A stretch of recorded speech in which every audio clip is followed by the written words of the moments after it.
Hello friends, welcome to ரோஜா பூந்தோட்டம். இன்றைக்கி சேனலில் WDC இந்த உரத்தை பற்றி பார்க்க போகிறோம். இது வந்து ஆர்கானிக் உரம் தான். இது வந்து கம்போஸ்ட்டுக்கு கூட நீங்கள் கொடுக்கலாம். ஒரு மூடி எடுத்து கம்போஸ்ட்டில் நீங்கள் 15 நாளைக்கு ஒரு தடவை தெளிச்சிட்டு வந்தீங்க அப்படின்னா கம்போஸ்ட்டு சீக்கிரமாக ரெடி ஆயிரும். செடியோட வளர்ச்சியும் ரொம்ப நல்லாயிருக்கும். அந்த கம்போஸ்ட்டு போட்டு செடி வச்சிங்க அப்படின்னா, இல்லை நான் வந்து செடிங்களுக்கு கொடுக்கணும் அப்படின்னா தாராளமாக கொடுக்கலாம். வேரோட வளர்ச்சி ரொம்ப நல்லாயிருக்கும். 10 லிட்டர் நம்ம தண்ணிக்கு 2 மூடி ஊற்ற சொல்லியிருக்காங்க. இப்போ பாருங்கள், 10 லிட்டர் தண்ணி எடுத்து வச்சுருக்கேன். இப்போ இந்த மூடிக்கு ஊற்ற போகிறோம்.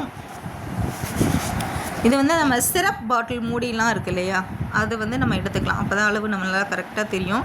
அதே மாதிரி இந்த வெயில் காலத்தில் நம்ம வந்து டிஏபிலாம் போடக்கூடாது. வேப்ப முன்னாக்கு அவாய்ட் பண்ணணும். வேப்பெண்ணெய் இருக்கும் இல்லையா, அதை கூட நீங்கள் முடிஞ்ச அளவு அவாய்ட் பண்ணுங்கள். ஏன்னா ரொம்ப வெயிலுக்கு வந்து அதெல்லாமே கருக வச்சிரும் செடிகளை. ஸோ அதனால் ரொம்ப கவனமாக உரம் போடணும். ஆர்கானிக் உரம் நீங்கள் போடுங்க, ரொம்ப சேஃபாக இருக்கும். இப்போ இது வந்து 2 மூடி நான் ஊற்றுறேன் பாருங்கள். ஸோ 10 லிட்டர் தண்ணிக்கு 2 மூடி கரெக்டாக இருக்கும். நல்லா மிக்ஸ் பண்ணிவிட்டு செடிங்களுக்கு கொடுக்கலாம். அது மாதிரி எப்போவுமே உரம் கொடுக்குறது வந்து காலையிலே கொடுங்க. அப்போ தான் சூரிய வெளிச்சத்துக்கு அந்த உரம்லாம் செடிங்களுக்கு போய் கரெக்டாக சேரும். நிறைய பேர் சாயங்காலம் கொடுக்குறாங்க. அதை விட மார்னிங் கொடுங்க, செடி ரொம்ப நல்லா ஃப்ரெஷ்ஷாக இருக்கும். நம்ம சாமந்திக்கும் நான் வந்து எப்போவுமே உரம் கொடுத்துட்டே தான் இருப்பேன். இது வந்து பூத்து முடிஞ்சிருச்சு, இனிமேல் தேவையில்லை அப்படின்லாம் சொல்லி விட மாட்டேன். ஏன்னா மாவு பூச்சி வந்துடும், அதுக்கப்புறமா த்ரிப்ஸ் அந்த மாதிரி சின்ன சின்ன பூச்சி தாக்குதல்லாம் வரும். அதனால் மற்ற செடிங்களுக்கு உரம் கொடுக்கும்போது இதுக்கும் கொடுங்க. மல்லிக்கும் அதே மாதிரி தான். சீசன் முடிஞ்சால் கூட நான் உரம் கொடுத்துட்டே இருந்தேன். அதனால தான் இப்போ மல்லி வந்து நல்லா வேகமாக தளிர் எடுத்து வருது. இது வந்து ரோஸ் மல்லி, சடனாக ஒரு க்ரோத். ஸோ மழை காலத்துக்கு அப்புறம் அந்த வெயில் வந்தோடனே மல்லி செடிகளெல்லாம் அப்படியே ஃப்ரெஷ்ஷாக வளர ஆரம்பிச்சிருச்சு வேகமாக. ஸோ இதெல்லாம் டிசம்பர் மாதம் ப்ரூன் பண்ணிவிட்டேன். எல்லாருக்குமே தெரியும், ஹாட் ப்ரூன் பண்ண பார்த்தா இப்போ பாருங்கள் எவ்வளோ பெருசாக வளர்ந்துருக்கு. அதுக்கப்புறமா ஒரு 3 டைம்ஸ் நான் வந்து ப்ரூன் பண்ணிட்டு தான் இருக்கேன். ஆனாலும் எவ்வளோ வளர்ச்சி இருக்குது பாருங்கள். ஸோ நம்ம வந்து கிளைமேட் முடிஞ்சிருச்சுன்னு சொல்லிவிட்டு உரம் கொடுக்கறது நிறுத்தக்கூடாது. கண்டினியூஸாக உரம் கொடுக்கணும். அதுக்கப்புறம் இதெல்லாமே நம்ம ரோஜா செடிகளுக்கும் ஆஸ் யூஷுவல் உரம் கொடுத்தா தான் நல்லா தளிர் எடுத்து வரும். முட்டுக்கருகள் நுனிக்கருகள் இருக்காது. ஸோ நான் கொடுக்குற உரங்கள் எல்லாமே வேரோட வளர்ச்சிக்கு நல்லாயிருக்கும் அப்படின்னு சொல்லி தான் கொடுக்குறாங்க. ஏன்னா வெயில் காலத்தில் நம்ம வேரை வந்து பாதுகாக்கணும். அது மாதிரி ஜீனியா எல்லா செடிகளுக்குமே நம்ம கொடுக்கலாம். இதில் பாருங்கள் செடிகளோட வளர்ச்சி எவ்வளோ நல்லாயிருக்கு அப்படின்னு சொல்லிட்டு. ஸோ நான் வந்து நிறைய லிக்விட் உரம் தான் சஜஸ்ட் பண்ணுறேன்.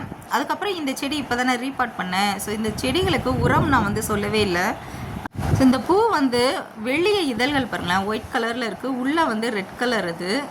ஸோ இதில் வந்து கொஞ்சம் பிங்க் ஷேட் தெரியுது, ஆனால் ரெட் கலர் பார்க்கும்போது நல்லா அழகாக இருந்தது. உரம் வந்து ஃபஸ்ட்டு 4 வாரம் எப்சம் சால்ட்டே கொடுங்க. நான் வந்து 2 தொட்டி வச்சுருக்கேன் இல்லையா, 2 தொட்டிக்கு 1 லிட்டர் தண்ணி போதும்.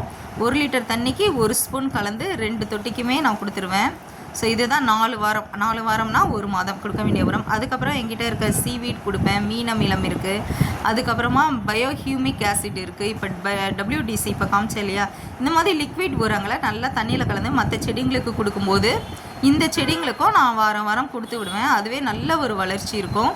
இந்த செடி எப்போ ரீபாட் பண்ணணும் அப்படின்னா டிசம்பர் மாதம் தான். ஸோ டிசம்பர் மாதம் 15ஆம் தேதிக்கு அப்புறம் மழை புயல் எல்லாமே முடிஞ்சிடும். அந்த டைம் நம்ம ரீபாட் பண்ணோம் அப்படின்னா கரெக்டாக இருக்கும்.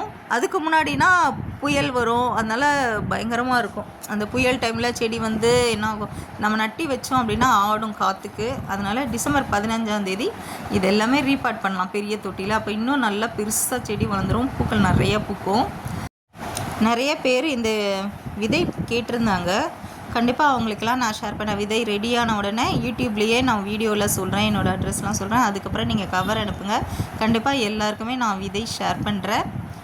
ஓகே ஃப்ரெண்ட்ஸ், இந்த வீடியோ உங்கள் அனைவருக்கும் பயனுள்ளதாக இருக்கும். கண்டிப்பாக பிடிச்சிருக்கோம். லைக் பண்ணுங்கள், ஷேர் பண்ணுங்கள். மறக்காமல் ரோஜா பூந்தோட்டம் சேனல் சப்ஸ்கிரைப் பண்ணுங்கள். Thank you friends.